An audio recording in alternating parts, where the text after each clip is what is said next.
Let's go live to the Acting Prime Minister Richard Marles, who joins us from Perth at a major conference. You've got the AUKUS Chiefs of Navy there. Now, I want to ask you about Rolly Walker, though. He's the new Chief of General Staff in the UK Army. Quite a stark warning, says he wants his forces to be ready for war within 3 years. What do you make of that timetable? Well, I think it is another example of the fact that we are living in a world which is fragile, where the rules-based order is under intense pressure. I mean, you only need to look at what's happening in Ukraine, but also you can see it in some ways happening in the Indo-Pacific, that the rules-based order upon which we are all depending is under as much pressure now as it's been at any point since the end of the Second World War. And that's, along with great power competition, is a key part of why we have been consistently describing Australia as facing the most complex strategic circumstances that we have since the end of the Second World War. And so, we too are very seized of this.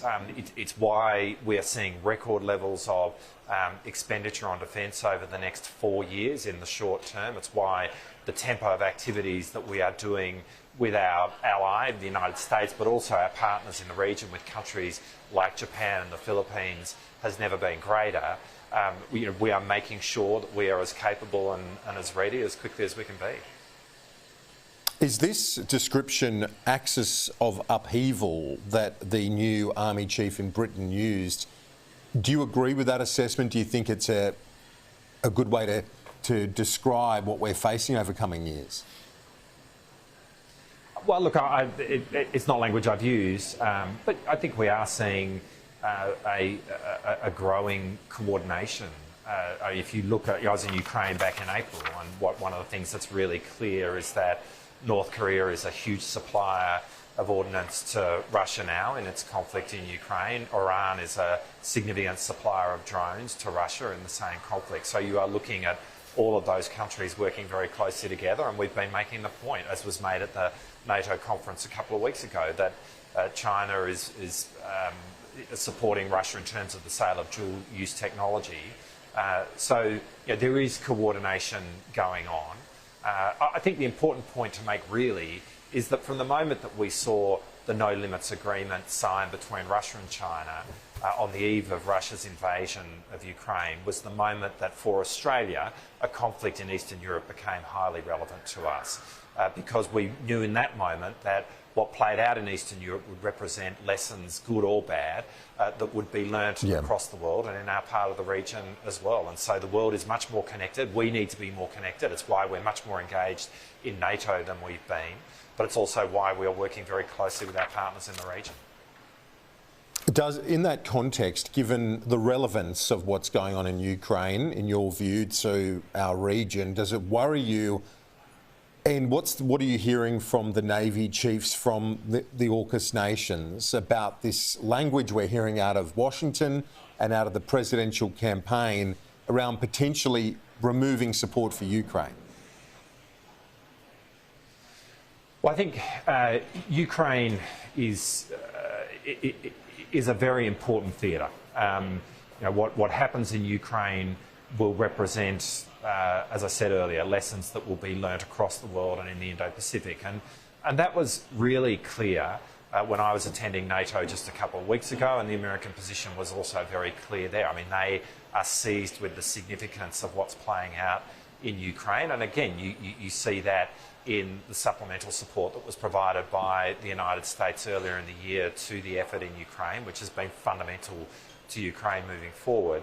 We had the opportunity of meeting President Zelensky amongst the countries of the IP4, which is the Korea, Japan, New Zealand and ourselves, and we made very clear how significantly we regarded what was playing out in Ukraine for the Indo-Pacific and how committed we were to Ukraine being able to resolve this conflict on its own terms. I think so. Does it worry you some of the right across NATO? Some of the messages from JD Vance and others in terms of Ukraine? Well, as I say, I think Ukraine is fundamentally important, and America has a critically important role to play in relation to Ukraine, and we will continue to provide that advocacy to the United States. But as I say, in all the dealings that we have with the United States, I think they have shown real leadership in supporting Ukraine. For viewers who might be watching and looking at the drama in the United States, I think many would be saying, how firm is the foundation upon which AUKUS is built? Given the drama we're seeing in the US, given the uncertainty, what gives you confidence that AUKUS gives you confidence in the future of AUKUS? Yeah, well, firstly, it's a really important question, and I can understand that question being not only asked by you, but being asked within the community. We've got to respect the processes in America. I mean, we are a democracy ourselves, and part of being a democracy is having the space to go through an electoral process and allow a government to be chosen by the will of the people, and that's what we're seeing play out in America, and of course we're all riveted by it. But it's really important that we give America the space to go through their own process. That's what it is to respect them as a democracy. But in answer to your question about why I have confidence, it's really because we got a concrete example of where all the major strands in the political discourse stand in respect of AUKUS in December of last year, and that's when the package of legislation was put before the Congress which enabled both AUKUS Pillar 1 and Pillar 2. This was passed with bipartisan support across the political spectrum in the United States, not just Democrats but Republicans as well, and Trump Republicans in that number. Every engagement we've had with the Trump camp in the normal process of speaking with people on both sides of politics in America, that there is support for what is playing out in relation to AUKUS. So we do have a sense of confidence that irrespective of what occurs in November of this year, we can firstly look forward to the alliance being as strong as ever, and secondly that the equities that we have within that alliance, AUKUS being front and centre, will be maintained. Are you hearing from the Navy chiefs that the timetable you want for the first rotations, I think from memory it's 2027 for the Virginia-class subs, is that on schedule? It is, and we're really pleased with how AUKUS is developing, but specifically that component of AUKUS, which is the establishment of the Submarine Rotational Force West, to which you've alluded.